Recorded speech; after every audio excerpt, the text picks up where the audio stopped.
Today we're talking about our 9 favorite brand new features that are premiering on Disney's new ship, the Disney Wish, setting sail summer 2022.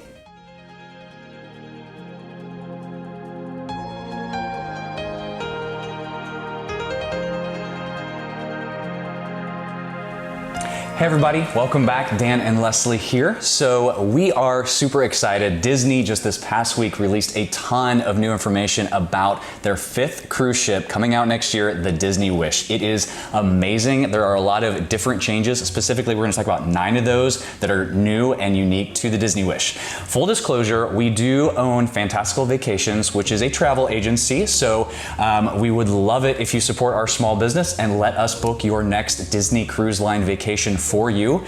We can get you the same price as if you booked with Disney directly. However, if you book with us, not only will you have one of our amazing travel advisors helping you throughout the process, but we actually offer a free onboard credit up to $1,000 depending on the cost of the cruise. So there's that. Like Dan said, we are covering our 9 favorite brand new features, but we are going to do a deep dive into all of the announcements that Disney has made on our podcast, Addicted to the Mouse. Yeah, so if you haven't checked that out, Addicted to the Mouse, we have that podcast.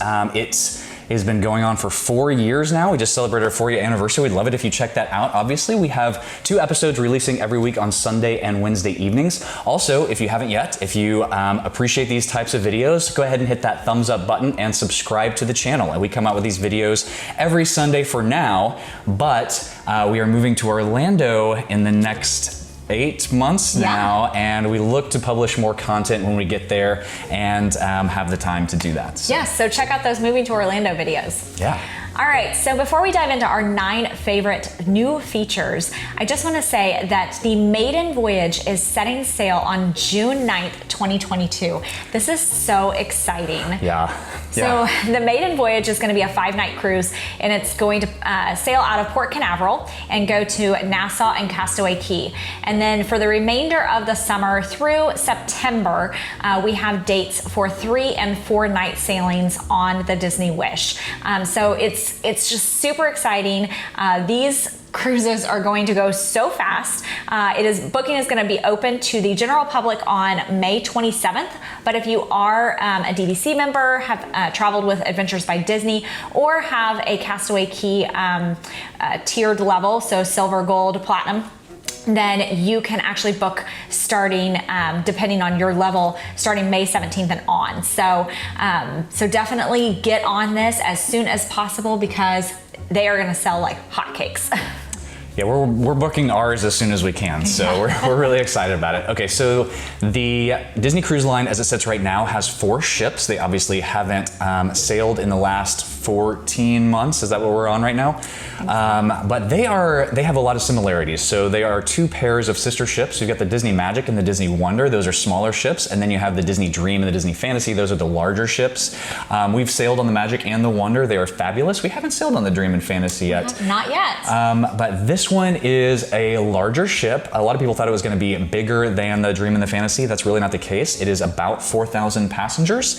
So it is a big ship, but not just like super huge. It is also a liquid natural gas propelled ship, which goes with Disney's quest to be green and help out the environment. So that's really cool as well.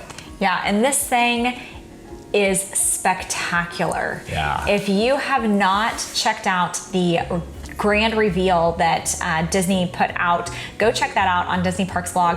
It is just, I can't tell you the number of times that I squealed and cried during this presentation.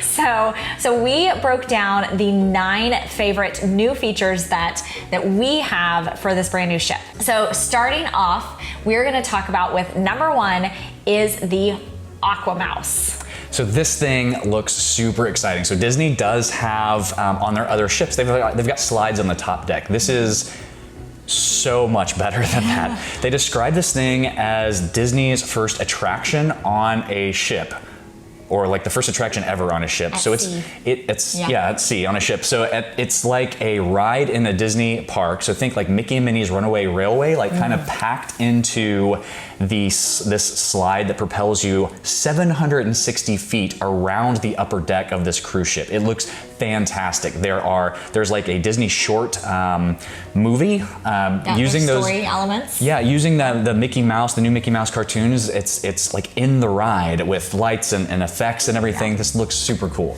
I cannot wait to ride this thing. Yeah. It looks incredible. Absolutely. All right, so number 2, I mean, makes me want to be a kid again, because there is going to be a secret entrance to the Oceaneer Club, which is the kid area, from the Grand Hall. And it's a little secret entrance that slides you down into the Oceaneer Club. Now, I really hope they allow parents to slide as well. I don't know if they will. So we love the Disney Cruise Line for families, specifically because all of the space that typically goes into a casino on one of the other cruise ships is not casino. It is Kids Club on a Disney Cruise Line on all their ships. And this one is no different, but the secret entrance just makes it so incredibly cool getting in this thing. So from this grand ballroom, there is this slide that we obviously haven't seen it, but yeah, it's going to be amazing. The renderings look as though it's almost like a little hatch. Yeah. That, like, you have to open up to like slide down in there. I can't even wait. Like our youngest is going to think that's the coolest thing ever. Yeah. All right, so continuing in the kids area, number 3, there is going to be a kind of this really cool new feature. This is one of the coolest new features that I'm very excited about for kids, and it's called the Walt Disney Imagineering Lab. Yep, so this allows kids to kind of step into the shoes of Walt Disney World Imagineers and design their own roller coaster ride, which looks really cool because then they can actually get in a simulator and ride this thing that they just designed. It kind of reminds me of if you ever went to Epcot and did Sum of All Thrills, where you designed your own roller coaster and there was this big virtual reality vehicle thing that you actually rode on it. It's kind of like that, just not to that scale, but it looks really, really fun. Yeah, and it looks as though there will be other cool Imagineering features on things that you can like design or draw or create within this lab that I think is just going to be incredible for all of those really super creative kids that are, have those dreams of becoming a Disney Imagineer at some point in their lives. I want to go back into it. Right? I can't wait till, you always get to, on the first day of the cruise, you get to actually tour the kids area. I'm going to be spending some serious time in here. Number 4 for us is that there's going to be 3 brand new family interactive elements to this ship. One of which is going to be the Grand Hall stage. So the Grand Hall is the main entrance hall. It's this 3-story big giant atrium with the staircase and Cinderella statue and that whole thing. And it's made to like kind of embody like that feeling of when Cinderella changes with the fairy godmother into the gown with Cinderella. It looks really, really cool. And there's a stage in there which has been hinted to have like interactive elements with cruise guests, but they haven't come out and specifically said exactly what it's going to entail. Yes. The next one is Luna, which was described as an entertainment venue that like changes from the afternoon into the evening, but it was more teased than anything. So we're super excited to see what it is. We just don't know what that looks like yet. Yeah, so it kind of just in some other things that have been released makes me think that this will be where there'll be some like interactive games and stuff for families to do. I think as it becomes more nighttime, it might become a little bit more adult exclusive on whatever those things are. Cool. And then finally, the last interactive area is the Hero Zone. And this was described more as like a sports arena with fun, challenging like games and stuff like that families can get involved in. So a little more like physical activity.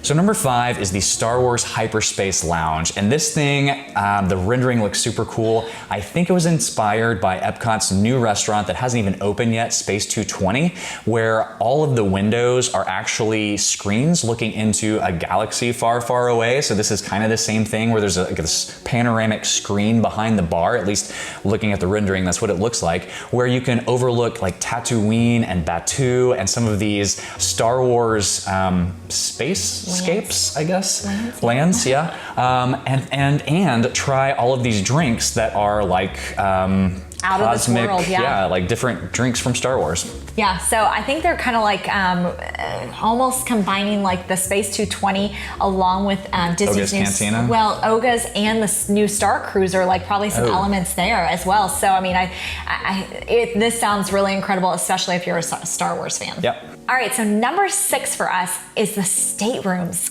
Oh my goodness, this was amazing. I mean, you know, you picture whenever you go on a cruise ship being kind of like in a little box, and it doesn't really have like a ton of beautiful features and such, but these rooms looked so elegant with the artwork and the different features that have been kind of teased that are going to be involved.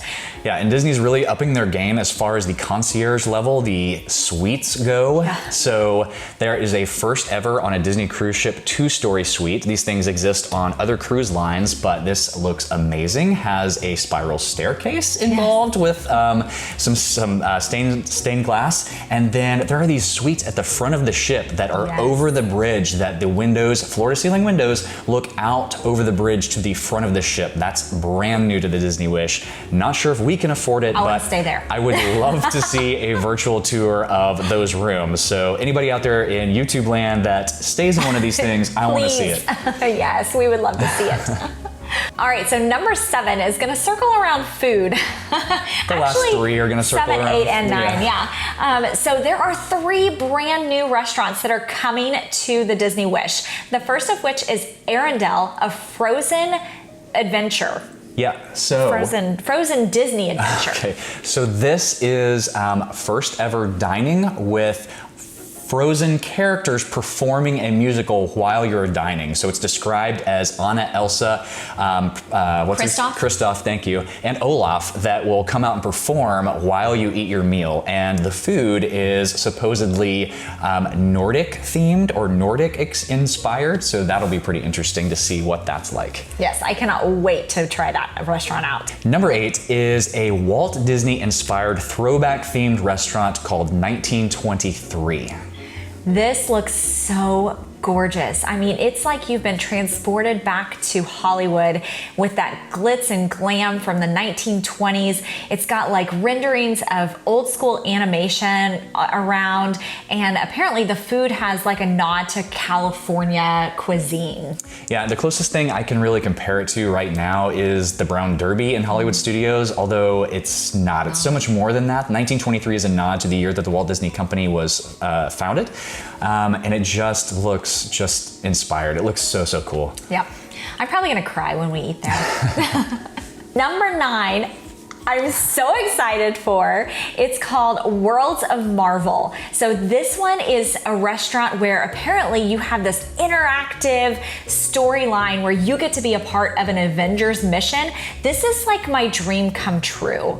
I am so pumped for this part of the ship that I hope that like we can dine there multiple times. Like I hope this is my second restaurant as well. It does look very cool. Now all 3 of these restaurants, 7, 8, and 9 for us, are family themed restaurants that you're going to go to. I'm assuming they're doing rotational dining, which is a Disney mainstay, a DCL mainstay. So that's one of our favorite things about Disney Cruise Line. If you want to hear more about some of the other stuff that is going to be available on the Disney Wish, to include several adult themed or adult areas themed to Beauty and the Beast, which sounds really, really neat, check out our podcast. It is going to be airing tonight, actually, Sunday night, and we're going to do an even deeper dive into Disney Cruise Line's newest ship, the Disney Wish. Absolutely. So thanks for joining us today. If you haven't already, like Dan said earlier, please like and subscribe. It really helps other people find our channel as well. All right, see you soon.